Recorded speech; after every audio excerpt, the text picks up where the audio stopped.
You're listening to the Electronic Media Collective Podcast Network. Yeah, it's a mouthful. For more great shows like the one you're about to enjoy, visit electronicmediacollective.com. And now, our feature presentation. This is Randy, and in the future, we will no longer talk about TV shows that we don't want to see canceled. This is Jesse. In the future, Grawlix Cinematic Universe and Grawlix Prime will merge to become the extended Grawlix Universe, and all the current hosts will be replaced by our fictional counterparts from the Halloween 2018 special.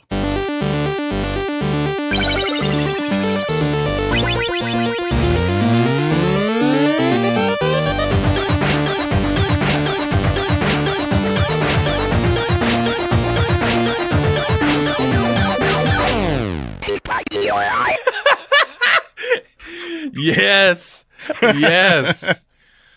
That's a great idea. Y'all gross and dumb. So basically, it's going to be Muffy doing illegal substances and you Bong and rips, yeah. Connor and Blaine just ragging on each other. Like buddy cop movie if they weren't actually buddies. I don't know how much. I don't know if they're friends or not. Me either. They just rag on each other the whole time. Yeah. It's like, I don't want you to die, but God, you're stupid.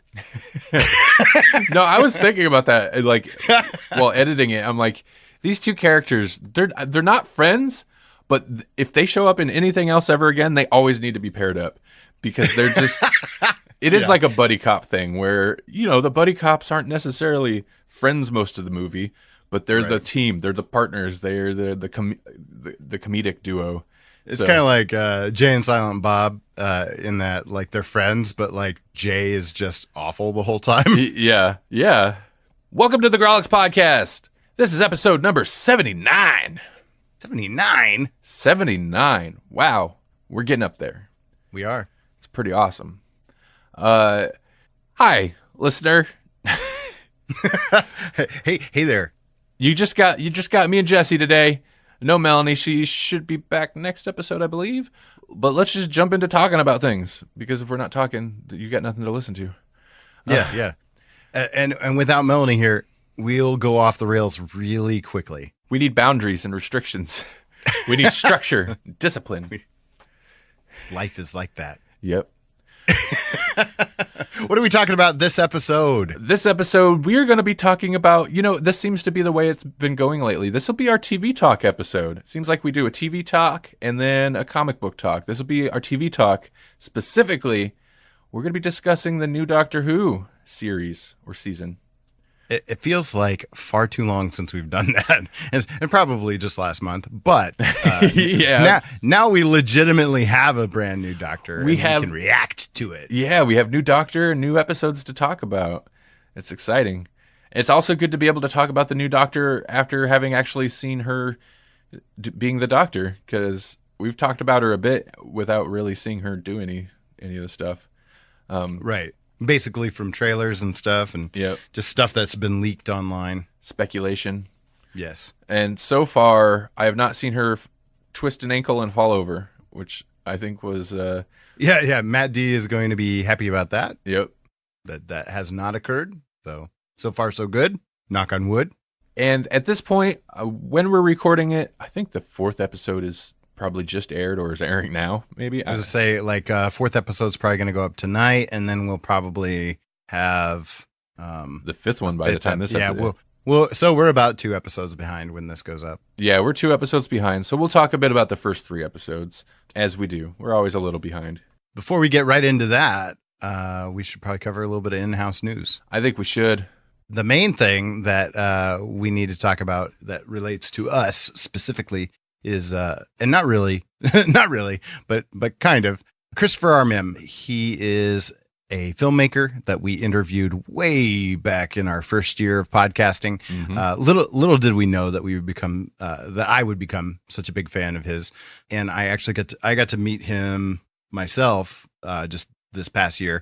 But he recently released his 13th feature. You could say his 14th story because one of them was a double feature, but 13th feature in 13 years. He's done a movie a year, which is crazy. Yeah. This most recent one is called Guns of the Apocalypse, and it was released last month. It hadn't been released when we recorded, so I forgot all about it. But the Grawlix podcast is a contributor. We're proud contributors to each of those films ever since Danny Johnson Saves the World, which was the 8th feature. So we've been doing it for a while. Mm-hmm. Oh, so yeah. Proud sponsors of the work of Christopher R. Mihm. And you can find out more about his stuff at sainteuphoria.com. Where's our shout out, man? Give us a shout out. I guess if you're pumping out a movie every year, you ain't got time for shout outs. Right. Well, and we're in the credits of every one of his films because of that contribution that we make. So that's true. You look in the credits, there we are, grawlixpodcast.com. Other in-house news basically is kind of just a callback to old episodes, which we've already done in our future predictions. So first of all, we had a Halloween special. Yeah. Which we just kind of talked about, where all of the Grawlix Universe shows were represented, as were all of the Grawlix Universe hosts. Yeah, it's not the first time we've all been together, because that's kind of where GCU sprang from. We had Jasper as a guest on a Grawlix podcast episode forever ago. Right. But since the Grawlix Cinematic Universe is kind of its own thing now, it was super cool for me to have all 4 of us together doing stuff. Mm-hmm. But yeah, we played a game called We're All Gonna Die, and it was great. It was good fun. It was our Halloween episode, but you know what? It doesn't have to be Halloween. If you didn't catch it, still check it out. It's not super Halloween specific. It's just kind of horror movie based. And even at that, it's not scary. There's nothing scary about. No, not really. Especially the way that we react to everything. It's more slapstick than anything. Big time. So yeah, that was a super fun episode, and oh man, you guys made it great. Jesse and Melanie and Jasper made it great because they became those characters. And well, and you got stuck with the role of being the game master, the DM. Yeah, so, which is fine. Yeah, I got to play Charlie once in a while, a little bit. Right. Not Charlie. Yeah, that was fun too. What was his name? Jason. Why am I thinking Charlie? Did I call him Charlie at some point? Oh, that's right. It was Jason and his mother. Like that wasn't going to be ominous. Those were our only NPCs. Were Jason and his mother. At this point, so at the time of recording this episode, even though this episode's coming out like a week after the release of the Halloween special, I have yet to finish the edit of the Halloween special, so I don't know how much of the post-game talk I'm going to leave in there. I might cut it all out and just leave most of the game as it is, but I kind of explained some of my... Maybe it's better if I don't explain the logic and just leave it as it is, because there's things that I had like intended to do that just either didn't work out, or then there's a lot of things that were very seat of my pants, and I don't know if it's obvious in the gameplay or not. So any good DM is probably doing some seat of their pants. But naming these characters, having a Jason NPC and his mother was obviously inspired by Friday the 13th, but given how the game ended up playing out, I kind of wish I hadn't done that. But anyway, yeah, check out the Halloween 2018 special. It's truly a Grawlix podcast, Grawlix Cinematic Universe crossover episode. It's like we said in, I think, pre-show, maybe it was off mic, it's our Defenders. Oh, yeah, for sure. But it's the team up you didn't know you wanted, and maybe maybe you didn't need it. I don't know, but we did it. The only other thing that I have for in-house news is that on our most recent regular episode of the Grawlix podcast, we talked about seasons 2 of Luke Cage and Iron Fist, and just like you mentioned in your future prediction, they're both canceled. Man, Iron Fist was only slightly surprised. It's the first one to have gotten canceled, so it was a little surprising. But I'm like, of all the shows, it makes sense. They're going to axe Iron Fist. Yeah. And if you've listened to the episode on the podcast feed, we recorded that like a month prior from our live stream. And so I edited in the little bit. And I was like, well, nope, Iron Fist has been canceled. And then I think after I edit, what was it? Within a couple days of that episode going up, they canceled Luke Cage. Yeah, you couldn't even like splice that in time because it was like boom, like the day before or something. So we were still behind the times, even with our update. That one was Luke Cage was a little bit of a blow to me. I was like, oh yeah. And I figured we were gonna get more. I mean, who knows? Maybe they'll work it in somehow. But like the way that they left things, I am surprised. I'm surprised they're just gonna say it's done. I figured they could put a pin in it. I did not think they would say we're done. God, yeah, they were specifically setting stuff up with that. Like the whole season was leading to this big arc that was going to pay off later, and that sucks. Because Iron Fist left things more in like, there's a bunch of adventurers out there all adventuring, and I felt like that's okay. You could just kind of leave things open-ended with that, I suppose. But like Luke Cage was going somewhere, and I wanted to see where it went. And with Luke Cage being canceled, suddenly I'm like, I think all these shows might be done before long. Oh, yeah. Yeah. And without spoilers on Daredevil, I know Daredevil's their most successful one, but I kind of worry about... And I had even heard at some point there was going to be a season 4, like it was pretty much a done deal. But who knows now? So, I don't know. They might all be done after this next rotation of whatever seasons might be in production already.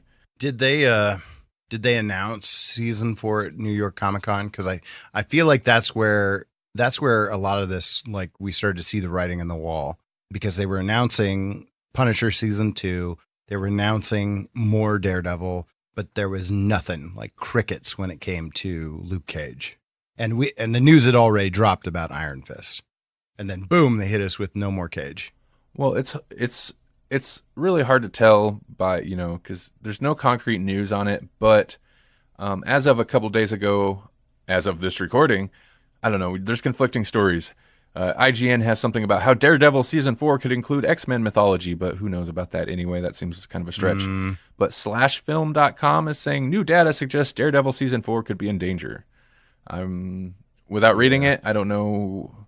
Oh, it's about how they track stuff on the social media tracking. Oh, the social media thing. Yeah, and I read an article about that, and I get it, but at the same time, it's like, even within an article about that, they admit, like, that has nothing to do with viewership.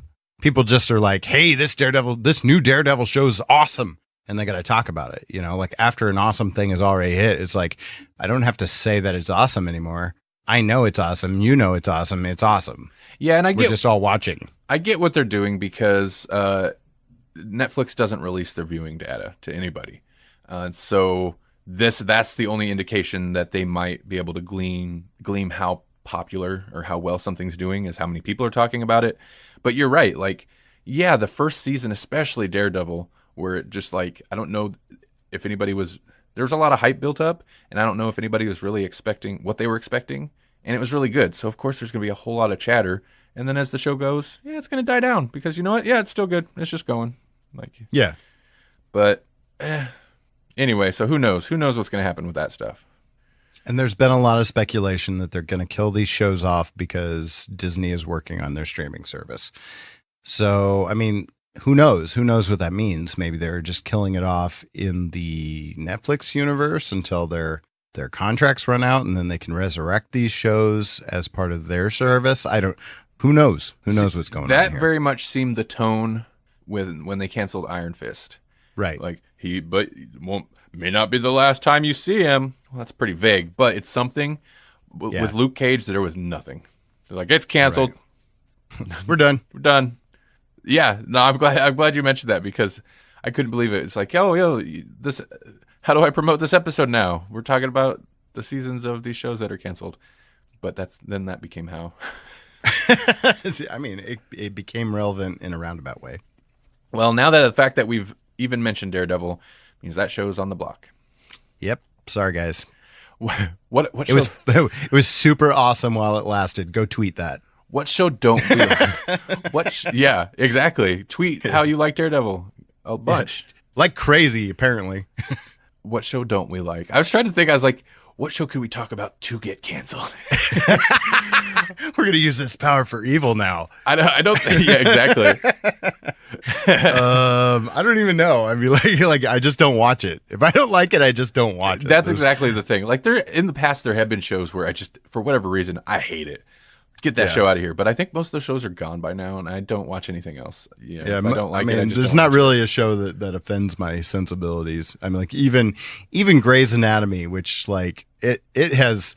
I don't know how that show is still on. Is it still on? Yeah, it's still going. They still do things, and I don't know how because like most of the original cast are either dead or have moved away. You know, I mean, like not literally dead, but like they killed most of those original characters. There's just a handful of them left, and why is this show still on? But it's still going. But even that, it's like at this point. I don't even care that it's there. I guess. Whatever. Eventually, no one will care, and that's when it will end. You know, honestly, the only one I could think of, and I think it's either done or going to be done, I was like, I can't say that one. Because I know a certain Grawlix host probably watches that. Oh, I know what you're thinking. You know the one? It's the one that people, like, it's very contentious in the nerd communities. Mm-hmm. That one. I can't stand it. Get that show out of here. But I was like, oh, but Jesse watches it. I can't even. Nope, never mind. And it's done, right? Or it's going to be done. I'm talking Big Bang Theory. Oh yeah, it's over as far as I know. What about that spinoff? I haven't watched it in forever, so I don't even know. If you like it, that's fine. But I hate that show, and that's the one show I was like, what show do I want canceled? But I think that one's gone already. So yeah. What about the spinoff? I have no idea. That just sounds like a terrible idea. I don't know why they would do it. They're Young Sheldon or something. Yeah, I mean, I get that the character is interesting, but that's because of Parsons. So if it's not Parsons, then why bother? Yes. I don't know. So stay tuned for our Young Sheldon episode. yeah, where we talk about that, and I eat my words, or do I? Well, anyway, speaking of shows that will certainly never die, is that a good segue? yeah. For legitimately a show that I don't ever want to end. Yeah. But you know what? This show has been canceled before, and it's still going. So yeah. So I mean, I don't know. I don't know what that means. It's regenerated itself. Yeah, that's right. That's what's happened. But speaking of that, before we even get into it, the news did drop that they're probably going to do another year off on us, even though we just had that. Why? Listen. Like we won't get another episode till 2020 or something like that. Like there's no new Who in 2019. I hate that. BBC, get your act together. Because listen, when Westworld or Game of Thrones does it, I get it. Those are highly crafted, excellently written shows. You catch my little jab here? Yeah. So far, I have not, without actually getting into a review of the 3 episodes we've watched. Yeah, right. I don't see that level of quality in Doctor Who. No. I mean, I'm not saying it's bad, but I'm just saying, right? It's not take a year off between seasons. Good. Exactly. Yeah. Like they have a track record of hitting these Doctor Who episodes fast and furious, and so you get what you get, and we're happy with it. But yeah, it's not perfection, like a lot of these shows that take so long to come out, it's because they're trying to perfect it, and it's clear they aren't. It's clear that they aren't with Doctor Who. Yeah. Okay, good. You're in agreement with me on that. Yeah. And I love it. I love it anyways. I love it for what it is. So before I get hate mail about saying that, I love it, but come on. And that's part of the thing. I do. I love it too. I don't want it to be gone for a year. I want new Doctor Who, but at the same time, I don't understand why they feel they have to take that time off between every season, because I don't see that being reflected in the production value or anything like that. Like maybe I'm wrong. Maybe if they didn't take that time off, it would just look real bad, but or are they not going to do the Christmas special? I mean, like even when that's what they're saying. They're saying none until 2020. I don't know if that's just regular season or what, but I mean, come on, we've got to at least have Christmas specials. Even Matt Smith did that. Even David Tennant did that. Well, who knows? Who knows if this is accurate, but Wikipedia does list a December 25th, 2018 special at least planned, or it was planned at some point, but there's no other written. They actually have the director. They don't have the writer. They have the director lined up, Wayne Yip, but they don't have the writer listed. So who knows? Maybe maybe that's not concrete. Well, what I'm wondering about is 2019, because if they're talking, I see what you're saying. If they're talking nothing until 2020, then even when they take a year off, they usually do a Christmas special. You're right. Yeah. Yeah, no, I don't like that. They need to stop it. Yeah, and I don't understand why. Like a lot of shows don't need that. Even over in the BBC, like this isn't always common practice. It just started to become common practice with like Stephen Moffat really made it common practice, but the dude was working on multiple shows. Yeah. Well, what else is Chris Chibnall working on? I say that honestly, not knowing, like maybe he is, but yeah, it better not be Broadchurch season 4. Yeah, no, come on. 3 left it well. Like 3 was better than I ever expected it would be. Agreed. So let's end on a high note. 3 was an appropriate return to season 1. Yeah, exactly. If you've never watched Broadchurch, watch season 1 like 3 times, read a synopsis of season 2, and then maybe watch season 3 if you want more. Yeah, exactly. Anyway. I agree. Yeah. I think you could just about skip it, except that there is a few plot points that you'd need. Yeah, there's a lot of important stuff that happens with the family that you kind of need plot points. You need story-wise, but for the most part, man, it's not a great season. No. You could almost time jump it. Season 3 is like, I don't know. Anyway, we don't need to get we don't need to get into Broadchurch again. But it does tie in because Chris Chibnall is the showrunner, and I think it has impacted the look and feel of new Doctor Who. Do you think so? I think so. Think about, in particular, there's a scene in the most recent episode, which would be episode 3, Rosa, where they're like kind of in like a junkyard area. And I'm like, oh yeah, this feels like how Broadchurch was shot. Mm-hmm. There are some interesting things like in episode 3 where the Doctor's talking to, what's his name? The villain. And I have a feeling he'll probably show back up. You don't introduce another time traveler and then just like bloop them into the distant past and not expect them to show back up. Well, I kept wondering, like, is he part of the Time Bureau or whatever that Jack Harkness was part of? Because he's got a vortex manipulator. Krasko? That's it. Krasko? Crashco? Yeah. Something with lots of C and K, and it's very ugly sounding. All the Ks. All the Ks. And vaguely Russian sounding. Coincidence? No. Okay, man, I have so much to say about the 3rd episode, but we should No, we start. have to, yeah. We need to do our overview here. We're doing timey-wimey right now. So let's get into it proper, because we've been sidestepping into our discussion already. Meandery. Cats. So many cats. Who's going to come in and herd all these cats? All right, so we have the first female Doctor. We have Jodie Whittaker. We have new Doctor under Chris Chibnall. So far, listener, of course, we're only 3 episodes into the season. But Jesse, how's the season striking you so far? So, like broad impressions, I'm enjoying it. I won't bury the lead on that. I'm enjoying it, and I am enjoying the new Doctor. That first whole episode is kind of a throwaway on who is the Doctor, because you can never trust that first episode. And in the case of Capaldi, we had to wait several episodes before he figured out who he was, which was fine for him because, he does it so well. He takes his time with stuff. Jodie, she is kind of a throwback to David Tennant, and it makes sense. Both Chibnall and Jodie Whittaker have a lot of experience working with David Tennant, so it does lend itself to maybe a more David Tennant-y style. I was a little surprised by it, to be honest, because that's not really what I was thinking like she would play, but she plays it well.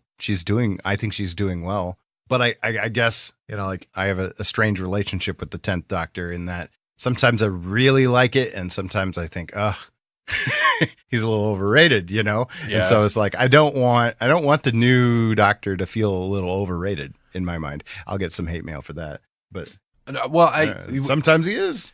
I know what you mean though, and It's something I think I was aware of while watching, while watching through the David Tennant stuff. A little over the top, a little hammy, a little too big sometimes. But I hadn't really placed it as that until hearing you mention, comparing her to Tennant, and I'm like, that is kind of the issue. Like, I'm very torn a little bit so far on this season. I'm enjoying it because it's Doctor Who, and it's not bad. Okay, I'm slightly disappointed in Jodie Whittaker's Doctor so far. It's just a little too big. Like, it feels unnatural. Like, and maybe it takes a little while for, I think, what's his name, Matt Smith felt very unnatural and weird in the Doctor, like forced kind of. Sure. And it took him a while, it seems like, before that his weird, quirky doctorness seemed natural, seemed like that's who he was, as opposed to somebody being weird, quirky doctor. And right now it kind of still feels like she's being a weird, quirky doctor instead of just naturally that's her doctor. And that could pan out. That could be fine, But yeah, I think I'm in the same boat. And I think, like I said, I am enjoying it. Am I disappointed in it? Mainly because every doctor seems to be different. And because she reminds me so much of 10, she doesn't feel different yet, other than she's female. Like, I want there to be a more distinct difference than she's the first female doctor, which is huge on its own. But I don't want her to be a female 10. I'm kind of hoping there's more facets to her character that we just haven't really seen yet.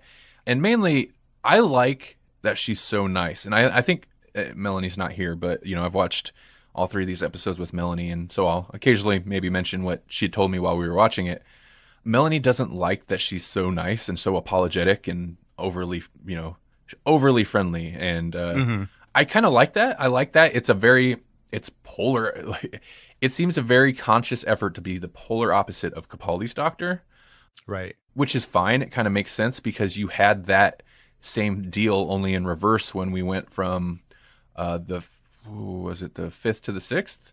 Right.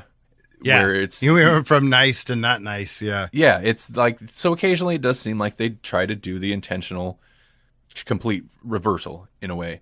But I'm like, but I hope there's more to her character than that, because I kind of like me a moody doctor. Tennant would be goofy, but he would occasionally get very moody. And Smith would get he'd get mean, and it was fun, but he'd also get melancholy. And my favorite thing, I think, of the second episode of this season, that moment where we see, she just flips and goes totally, doubts herself and almost, slips into despair for a moment. And it's like, that's kind of interesting, because that's not necessarily a trait you usually see in the Doctor. They may get solemn or be, a little too intense, but it's rare to see, have a Doctor who's, occasionally just goes that super down on themselves. And it kind of makes sense as a trait of somebody who's she's super friendly and very apologetic about things. Kind of makes sense that her negative trait would be that she's super down on herself. And it's just for a moment, but I like it. And I'm kind of hoping they explore that a little bit more, because, of course, you like to have, even your heroes, we like to see some flaws in them. So right. You think about the modern doctors that we've had, and I'm with you. I'm okay with her being nice. That's okay. Mm-hmm. Because you think about the doctors we've had, they've kind of been jerks. Like, Matt Smith has been the most cuddly, and he's not always cuddly. No. Think about that Christmas special where he literally is avoiding everyone and is mean to people. Oh yeah. Yeah, for sure. Wears the big Scrooge hat, Yeah. You got the War Doctor. He wasn't cuddly. I'm okay with her being nice. That's fine. I just don't want her to be like David Tennant. He had a spiky nature, but then he also had that sex factor. He had that sex appeal thing, and they're clearly not trying to amp that up with her. Yeah. And I appreciate that. I appreciate that they're steering clear of that. But it's like, you can't just carbon copy the 10th Doctor and then pull out the parts that made him interesting. She's got to find her own way, and I think she will. I think they are kind of extending out her regeneration like they did with Capaldi. just in a different way. And I'm curious to see how it plays out, because you have so many different writers in a season of Doctor Who, and they don't always film these episodes chronologically. Yeah. You know, like they just, especially if there's a location involved, like, you know, they film the location whenever they have the money and the time to do it. My main, and people might be upset that like we start off with criticisms, but then again, that's how we do with Doctor Who. I was going to say that's how we do with most of our reviews. Is like, we really like this. Now let's get into it. Let's talk about what we tear did this thing to pieces. But another aspect to Jodie Whittaker's Doctor that at this point, you know, I hope it gets better, and maybe it's just me misreading the performance, but I've seen her in Broadchurch, and you know, also written and created by Chris Chibnall. Like, I've seen the quality of acting she can do and the quality of writing that Chibnall can do, and I just was hoping I haven't necessarily seen that level of quality brought into at least the first 2 episodes. Third episode is a little bit different, but like her acting specifically, like I know she's a super good actor, and it doesn't feel like I'm watching a super good performance. Right. They may be trusting her a little too much. Like, I want the director to be like, all right, push this, push it, take it somewhere, you know? Like right now, I don't know. It does feel like she's reading a lot of script really fast. Yeah, kind of, right? Like, it's just the performance is super obvious. It doesn't seem as natural as I was kind of hoping it would be. And maybe, you know, come the end of the season, we're just like, that's just this Doctor. But yeah, who knows? That's the one thing. That's my main thing. Well, I mean, like her portrayal, I hate to go back to Broadchurch over and over and over, but like her portrayal in season 1 of Broadchurch also was so opposite this, which maybe is why they're going this route. Like, oh, you think you know what Jodie Whittaker can do, so we're going to give you something that you're not expecting. But like, her portrayal in that first season is so quiet. You know, it's so emotive. You know, it's much more nonverbal. She says plenty of lines, but I think most of the performance is not in the script. You know, so I am waiting to see some of that come over too. You know, like, and maybe we're just waiting for different character beats. Like right now, we need a really confident Doctor in the first couple of episodes. I will be interested to see when she hits some really difficult conflict that is going to cause her to have her epic Doctor Rage Against the Machine speech. Yeah. Like, I'm so ready for that. I've been ready for that before she ever got the role. And I want to see her cross. I want to see her very angry. I want to see her.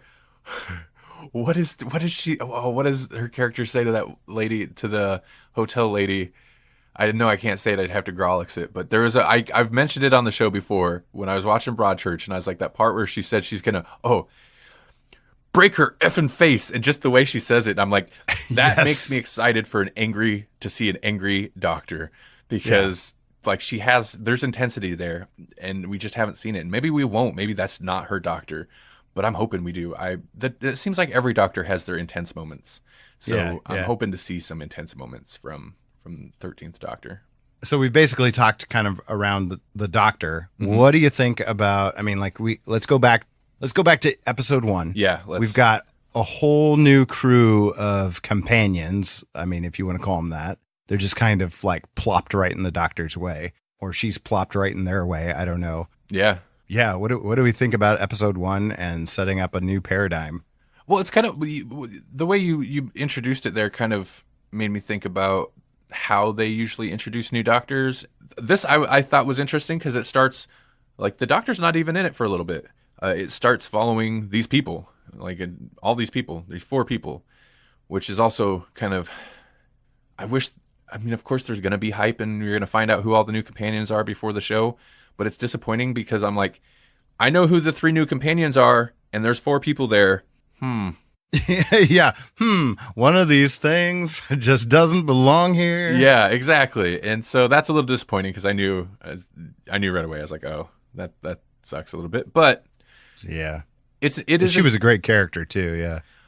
Right? That's another thing. Spoilers. Spoilers. We should just say spoiler. It might or will happen. Here's four new characters. You know the one that's the most interesting? Nope. She's the one going. No, she's your moral. She's your North Star for at least two of these characters. Yeah. Yeah.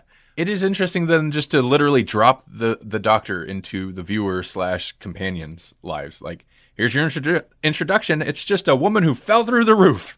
Boom. And she's running. That was kind of nice, yeah. So I don't know. That was interesting. Oh, I don't want to like jump to the end, but remember when I said I wanted that the title of the episode, "The Woman Who Fell to Earth," I wanted it to be not just a blatant call to the Doctor. I was like, oh, careful what you wish for. Wow, you're right. I hadn't even thought about that. But the Doctor was not the only woman who fell to Earth. No. Nope. I hadn't even thought about that. You're right. Okay, well, yeah, you did this, Jesse. I'm sorry. If anybody's listening still and hasn't watched any of this, they're going to be so lost by what we're talking about. Yeah. But if you haven't watched, what do you listen to this for? Maybe that's why our numbers aren't better. We're a little combative. With our listenership. Like, listen, why are you listening? Listen, why are you listening? Why would you do that? What if not, why? And if so, why? Oh, what? You're not listening? Why not? Why not? Anyway. Exactly. Visually, I really liked, I guess the second episode was decent too. Like, to touch back on what you were talking about with, some of the kind of the quality aspects of like Broadchurch and stuff. Visually, I think this does look different than previous Doctor Who stuff. And it does look good. I thought the first episode looked dynamic. I think parts of the third episode looked really dynamic. The second episode wasn't bad in terms visual style. So I don't know. Yeah, that's interesting. Let's talk. You mentioned companions. Mm-hmm. So we've got Graham, we've got Ryan, and we've got Yasmin. And I think we're introduced to Ryan and Graham at the same, well, not the same time. We get Ryan first. So, I mean, I think he's supposed to be our Amy Pond, but I don't know that he's taking like full front and center on this thing. Like, eventually it feels like it's just a group, right? But the linchpin here is Ryan. Ryan is the one that everybody knows, like Yasmin knows him from school. Good point. And Graham is like his step grandfather. Yeah. Yeah, that's a good point. He is the yeah. And that might be part of the reason we're not maybe seeing some of the stuff in the Doctor that we wish we'd saw, because there are more characters. So we're not necessarily, the stories have not been about the Doctor's character or anything like that. It's about this group of people and this adventure, and whatever the plot at hand so far. Even though the first episode focused a lot on the companions, and not to derail off the companions, so I'll try to stick with it. Up to the third episode, the first two episodes, my opinion of the companions they're very bland.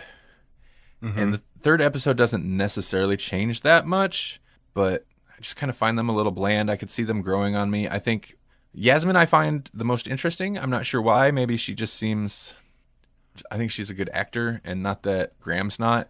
I'm really conflicted about Ryan. There's not a lot for me. There's not a lot to grab onto with his character. And kind of the same with Graham. But that's my problem with all of them. There's just not a lot to grab onto with some of these characters.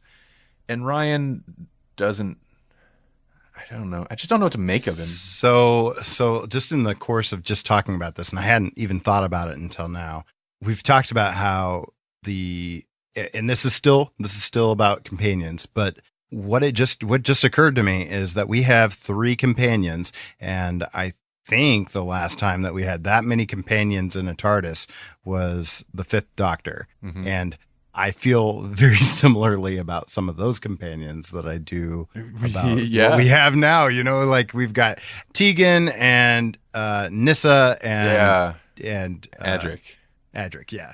So we haven't had that many companions since then, I think. And so same deal. Like, it's too many people in the TARDIS. it's a lot of screen time split. And that's why they killed Adric, like that, because that's just too many people. It might be too many people. Like, I think you might be right, because it seemed like during Tennant's era, occasionally they would have up to 3 people rolling around, because you'd have like Captain Jack, but right, those extra people weren't permanent companions. They'd hop in an episode or two, or like a 2-parter or something, and then they'd be on their way, and it'd be down to core companions.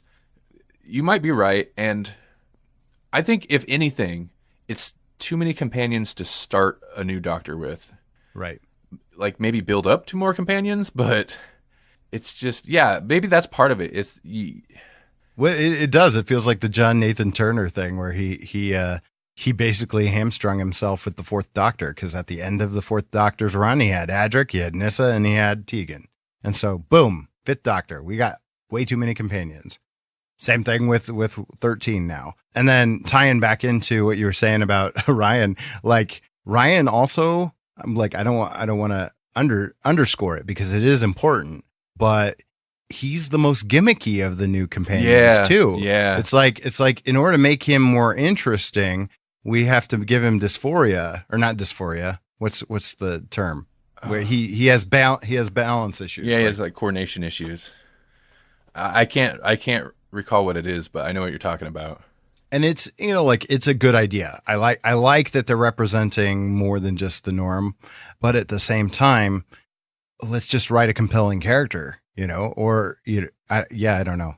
I think the 3rd episode integrates the characters a little bit better, and not just for obvious reasons, like thematically, but one thing, speaking of Ryan, where I'm just like, it made me laugh, but at the same time, I'm like, I don't know if it's supposed to make me laugh. It's just so dumb. Where he's supposed to follow Rosa Parks. He's like, I'm going to go follow her. Why? What part of this did he think was a good idea? He's literally just like, blah, blah, blah, blah, blah, blah, blah, just 8 feet behind her, not hiding, just like talking to himself about, I'm stalking Rosa Parks. It's like, yeah, dude, she's going to see you because you're walking around in the broad light, like 3 steps behind her. What are you doing? During one of the most dangerous eras in American history. Yeah. Like she wouldn't be like obviously watching for him. So I think in a way, seeing a little bit of the characters outside of the show might have been a detriment to me. And normally that doesn't usually impact my opinions. Well, maybe it does. It's just usually for the positive, where I'm like, oh, Capaldi, I seen him in that show. He's great. Or Jodie Whittaker, she was at Broadchurch. She's great. But in this case, I've seen all of them at like comic conventions and stuff. I've seen interviews with them, and they're kind of odd but interesting people, and amusing and charismatic. And then we get to see them be the blandest version of themselves on screen. Exactly. And then the characters themselves, though, are not charismatic. They're very bland, and there's not much to grab onto. And I'm just like, what happened? This is not what I was expecting. So I just looked it up because I don't like not having the right term. It's not dysphoria, it's dyspraxia. Is the condition. And that episode, The Woman Who Fell to Earth, premiered on Sunday 7th during Dyspraxia Awareness Week. Really? Yeah. And I don't know how I feel about that. Like, that's so interesting. Did they know that's when they were going to release it, so they made him have dyspraxia? That seems, oh man, like I hope not. I mean, like that seems like that makes it even more gimmicky. That exactly it, gimmick. The other part that like confuses me about it, and if they use this as a vehicle to actually make someone like me understand dyspraxia better, because I notably do not. I do not know much about the condition at all. A little disclaimer before I go on, but I was questioning it a few times. It's like, okay, so he has a hard time riding a bike. He has a hard time climbing up and down ladders. Like he hates ladders, and that's becoming clear because I think every episode has had one now. Yeah. But the thing that threw me was like in the second episode, and I don't know if we're done with episode 1 or not, because we're just kind of jumping around. Yeah. But in episode 2, he basically goes full Leroy Jenkins, and he's very spry. Like he has some action sequences, yeah. And it's like, I'm having a hard time seeing the parameters, and so I don't know if this is really good acting or very bad acting or or very really consistent writing or inconsistent writing, because I don't understand the condition. But he's very actiony a lot of times, and it feels like with something like dyspraxia, he'd probably find himself falling once in a while. Yeah, and again, like, yeah, I would agree. Like, probably be good if we knew more about it, but other than a ladder or something, or having to ride a bike, like, I'm not sure what effect that actually has on his character, and if that's realistic that it has no effect or not. Like, right. Like, I'm sure it's like most conditions, there's varying degrees. So then it seems like then he has a very lesser degree of dyspraxia, because it only sort of affects him. Not to say that isn't a huge impact. Not being able to climb things, not being able to ride a bike, that's probably a big deal. But like, how often do you have to do those things in your day-to-day life, kind of thing? Like, you don't have to ride a bike every day. I mean, I guess the main thing is it realistic that it only affects him in these certain situations, or are they being choosy when it's relevant? Yeah, because that's what I mean. And the are they concern being is honest? Is if it's just like when it suits them, then that's super cheesy. Yeah, and that's not diversity. That's not honest diversity. No. And you have a real opportunity with this, so let's use it. I guess that's my point. And I do want to move on to the third episode, because I'm sure we have a lot to say there. Yeah. But I will say, my main criticism of both episode 1 and 2, and for me, this is a super rocky way to start a new season, regardless of the Doctor or anything. They both, I told you in a message, Jesse, I was like, every season has that one episode where it's like, oh, that episode, where it's just kind of forgettable. And it's not bad, but it's just like, whatever, it's just kind of there. It's like feels like a filler episode. Both the first 2 episodes felt like that to me, and I'm like, this is not a good start. Right. But then we get the third episode. Oh, yeah, and the third episode is so good. Real quick, before we just totally leave the second episode behind. Yeah. For me, the only reason really to watch the second episode at all is that's not nice of me to say, but the main takeaway from the second episode is the return of the TARDIS, which for a minute there I was worried we wouldn't get one. Right? Like, if everything's new, I was like, are they really gonna? I think you had even mentioned it, but it's like, are they really going to do a third Doctor thing? They're going to right. Well, strand him on Earth with no TARDIS, essentially for a season or so. Well, and John Nathan Turner wanted to do that too, and so it's like, it's one of those things that's never been done, and they were really talking it up. Like, totally take the TARDIS out of it. Like, no, don't do that. We do get the TARDIS return. Also, it was interesting, and I didn't realize it. We didn't get the new theme, the opening sequence, till the second episode either. Like, it just wasn't in the first episode. So I kind of appreciate that from a creative standpoint, where it's the first episode. It's just, you're gonna get the new Doctor, but you don't get the TARDIS, you don't get the theme song, you don't get any of that. This is just boom. And then you the get second a screwdriver. That's what you get. You get a screwdriver. And then the second episode, they brought all that stuff in, and I really like the new intro. I think it's kind of cool. That weird 3D blobby stuff reminds me of the original, yeah. Exactly. It's like the original in a weird 3D form, the weird little TV distortions they did. And I like the music. It's got a little bit of a kind of that weird warped electronic lower end, but the upper end stuff, they're like, woo, woo, that kind of sounds like classic Doctor Who themes. Like, it does, yeah. That's the funny thing about it, is like they've really tried to throw that everything's new kind of vibe out there, but it's like, that's a very throwback, aside from the new font, for Doctor Who, which, it's grown on me. I didn't love it when it first was revealed. Yeah, I didn't mind it. It's okay. It works. But the music is great, and so is I like the visuals. It does feel like a throwback, and I'm fine with that. Everything's new, but very, very old. They even take the TARDIS back out of it, like, oh yeah, you're right. Go strictly first and second Doctor. I don't think the TARDIS shows up until maybe the third, probably the fourth Doctor is when we first see a TARDIS in the intro. And then the TARDIS itself, I'm very torn about the inside of it. Yeah, I'm not sure. I'm not sure yet. I love the outside. The outside It looks good. is again throwing back to the Fourth Doctor a little bit, and then we go inside, and like my initial thoughts are, oh, this is kind of cool. It's got again throwing back to the 10th Doctor a little bit. It's very brassy. A lot of those elements. Yeah. It did leave a little bit of our 12th Doctor. You know, like not everything's gone. You know, you still have the little blue plates that are kind of similar to the roundels of the classic era. Mm-hmm.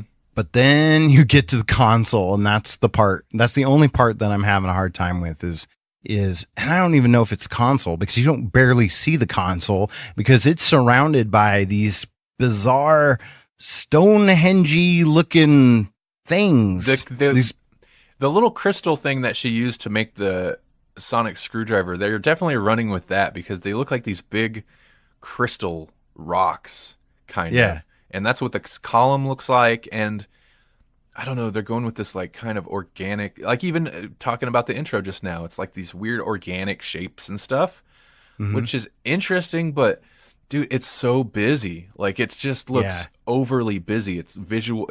It's muddy. It's like visually it's got to be a muddy. nightmare. It's got to be a nightmare to film around too. Like, oh yeah, they made them so big. Why? That's an obstruction. That's things for the Doctor to run into. That's a thing for the cameraman to have to shoot around. I don't understand the aesthetic choice here. And you can't see the console through them. Like they're so big.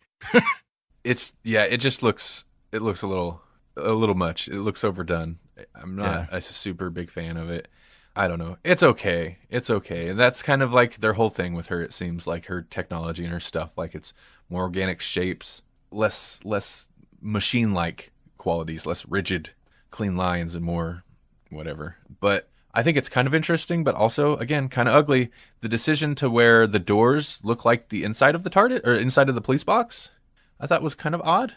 Yeah. Oh, the one thing that I do like about it is that they kind of went almost Eighth Doctor and really opened things up. Like there isn't, aside from totally obstructing the control console, aside from that, it's very open. Like they even back off from that. Like they show a lot more. It's bigger on the inside type of shots, at least in that second episode. Mm-hmm. So I do like how they've kind of really nailed it's bigger on the inside, you know, because a lot of times it's like, it's only slightly bigger on the inside. So yeah, that's true. When people are like, it's bigger on the inside, it's like, well, yeah, it is, but it's like not that big. This felt big. This felt pretty expansive. Seems like it's got, well, I don't know that it's bigger than Capaldi's, but it seems like over the years it's gotten bigger and bigger in there. Capaldi's had like multiple levels where he's running around on the top. Oh, yeah. You know? Yeah, true. It's just so ugly. It's just yeah. All right. Yeah. It's like it doesn't know what it wants to be yet. Yeah. Which maybe that'll play in because it doesn't seem like the TARDIS is working the way that it has. Like it's gotten in the new series, it seems like the TARDIS has gotten a lot more reliable in the Doctor being able to just go wherever he needs to be kind of thing. And he even kind of pulls some Bill and Ted type of stuff where it's like, as long as I go back 6 seconds before this and set this up, we'll be fine, you know? And so it's like, if this is the new TARDIS kind of rebooting itself, like with errors, that could turn out all right. That could be interesting. Mm-hmm. As long as we get time to explore that. But because this does feel like a TARDIS that doesn't know what it's doing. Yeah, it's true. It's true. Know? And if they're going that route, I might be on board with that. If it's an aesthetic choice that we thought was really great, I don't know if I'm on board with that. Okay, so the third episode. Yeah, let's get into it. I'm excited about this. This episode, I don't know, maybe I've cooled on it a little bit since I said this, but this may be one of my favorite episodes of all time. It's definitely it's in my lexicon of favorite episodes, and not entirely for the reasons that a normal Doctor Who episode would get this kind of praise, but it ties into stuff I really like Back to the Future. Like this was the most Back to the Future episode of Doctor Who I think I've ever watched. Well, they even went to 1955. Yeah, it was like, yeah, even down to the era, right? It's basically Back to the Future 2, but with more social relevance. You know? Because Yeah. he's like, you go back in time, there's two desperate elements happening from the future trying to affect the past. You know, like in Back to the Future 2, you've got old Biff Tannen going back in time and giving himself a sports almanac so that he can change the future. In this one, you've got basically this alt-right awful person. Basically, I shouldn't even throw politics into it. Basically, a racist guy comes back in time and says, "This is where everything went wrong. I'm going to change it." And you've got the Doctor playing Marty McFly, sneaking around and just trying to make sure that things go the way they're supposed to go. I don't think it's. I mean, I hate that alt-right is a political issue. I don't think it's unfair to bring that in because Right. I mean, I think they're touching on it. I think they're touching on it big time. I mean, he's a white supremacist, and Yeah. you know, that's alt-right is just kind of thrown around in replacement as white supremacist. But okay, other than there's so many things with this episode. For one, I appreciate because I like that the show finally and directly handled the racial issue because we've had doctors in the past. I'm trying to think. Maybe it was Tennant with Martha and also Tennant Bill did it. and I it think, come yeah, up with Bill, where they kind of hint at like, you know, yeah, sometimes in the past are not the best place for a black companion to go to, but they, you know, they never really hit it that hard. And Right. this episode is obviously all about it. And like, just, I appreciate that they tackled it head on. They didn't, you know, like there's some pretty nasty things get said Yeah. to them in this episode. Like that, it could have been way worse, but I appreciated that they didn't shy away from it. They're like, okay, yeah, we're doing this. And I do appreciate that the villain is a white supremacist. And so much of, in a way, this season so far, but specifically this episode, and I don't think it's necessarily wrong of them, is like, you know what? We know there's people out there that aren't going to like it because we have minority companions and a woman doctor. This is for them. We're going to make them the villain of the episode. And we're Right. just going to lean right into it. And I kind of appreciated that because they do. It's obviously a very intentionally diverse cast of companions and the doctor.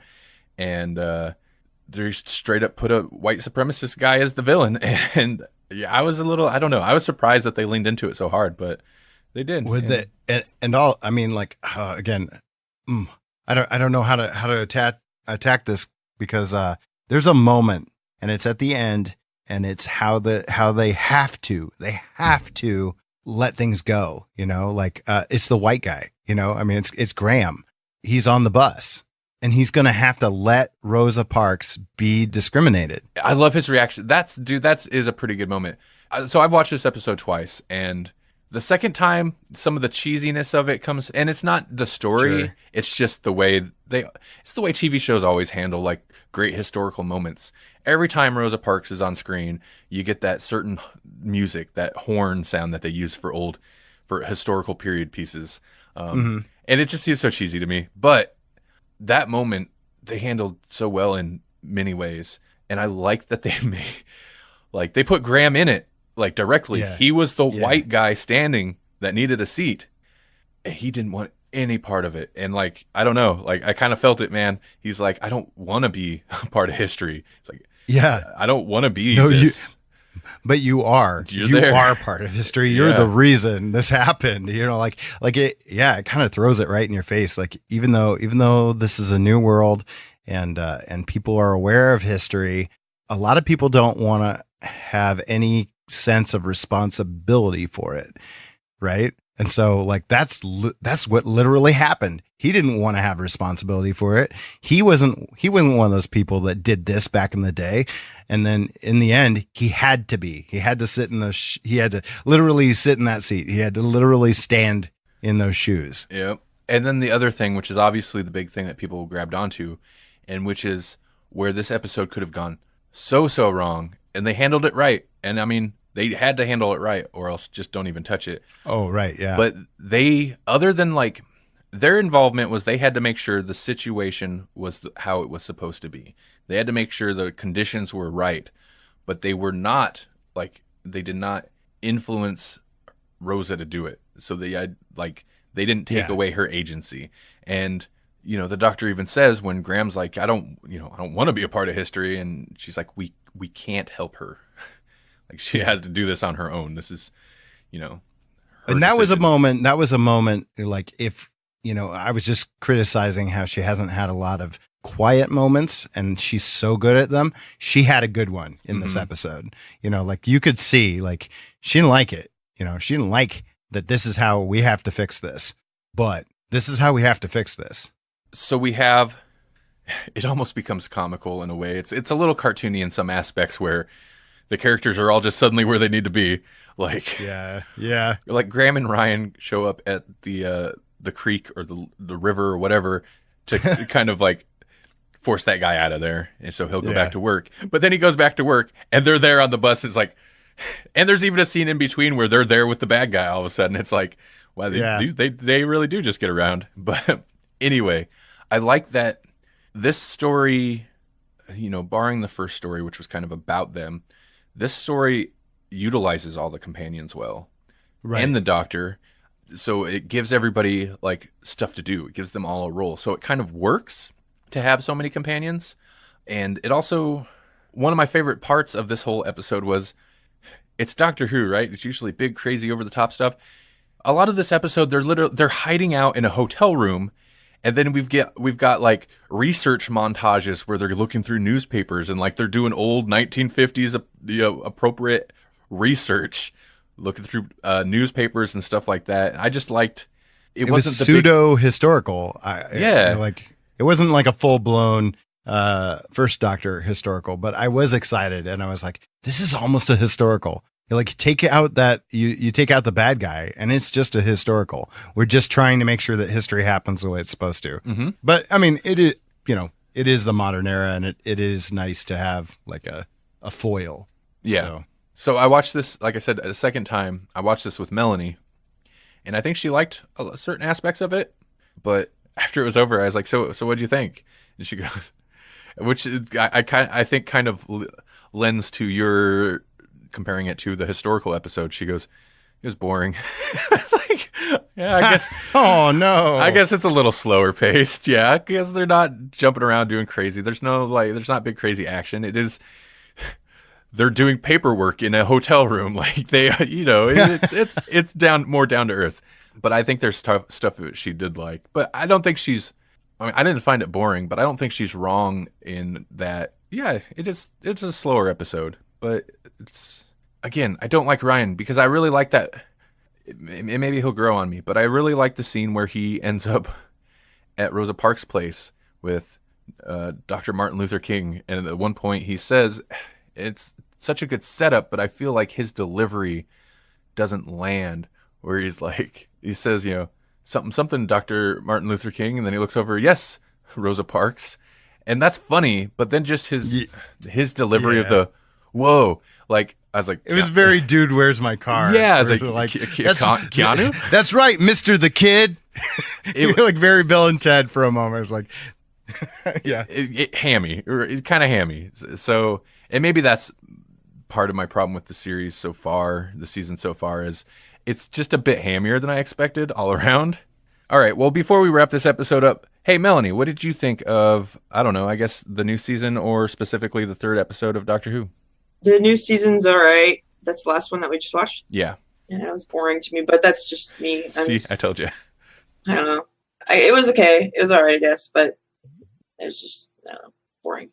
Yeah, no, that's what... And that's super cheese, I think, a little bit.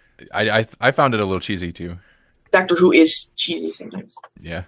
I do think that it's kind of having a hard time finding its footing, but I am excited to see, hopefully it's going to even out, you know, like we'll finally get, I mean, it's all been character development so far, and that's appropriate. Hopefully it's not going to stop. Like, I hope these characters continue to develop because I'm not sure I like where they're at yet. Yeah. Oh no. Yeah, me either. I just was a little surprised because I kind of thought maybe Chibnall would bring a boost in writing quality, and it kind of feels like it took a little bit of a hit with the changeover. Mm-hmm. But then again, It is all new. It's all new, everybody. So On the bright side, it's not a fairy tale. yeah, that's true. That's true. Yeah, we'll see. I'm still, I don't hate it. I'm still on board. If we have any people listening who have been supremely disappointed in our review of it so far, listen, this is how we talk about Doctor Who. We're always hopeful. We always enjoy it. We always complain about it. Yeah. We're actual Doctor Who fans. That's what we do. Yeah, that's what Doctor Who fans do. Sure. But we're not like, this is the show's dead. We're not those kind of fans. No. I'm going to keep watching. I am enjoying it. All right, letters page. I don't believe I have any letters. So if you would like to send us some feedback, do so where this time-displaced Randy says, "This is Randy from in the future, and I have a very important message for you.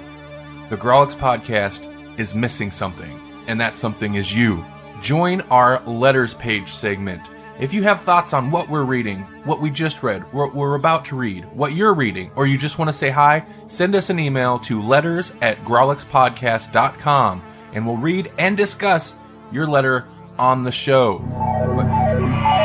What the devil? What are you doing here? Hey folks, this is Randy from further in the future.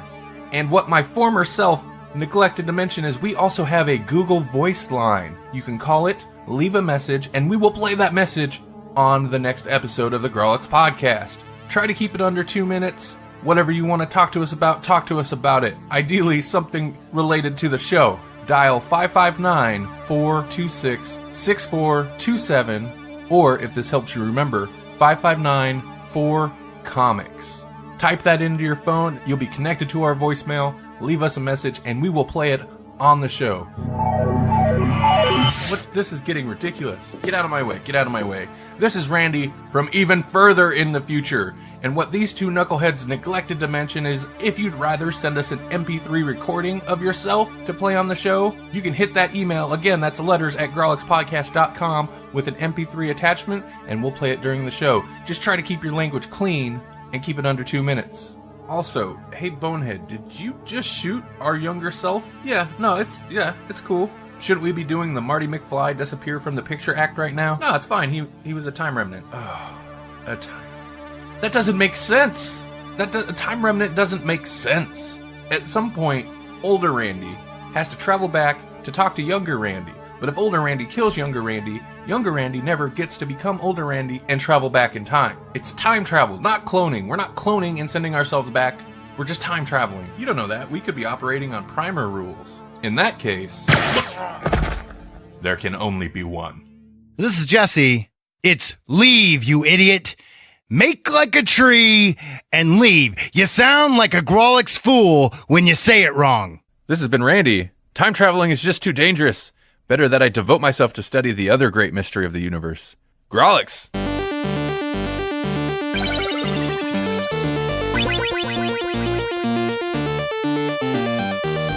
Thank you for listening to the Grawlix Podcast. The Grawlix Podcast is a production of the Electronic Media Collective and Vorpal Arrow Studios.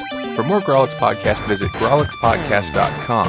Like us on Facebook at facebook.com/grawlixpodcast, or follow us on Twitter at grawlixpodcast. We're also everywhere. All the time. All at once.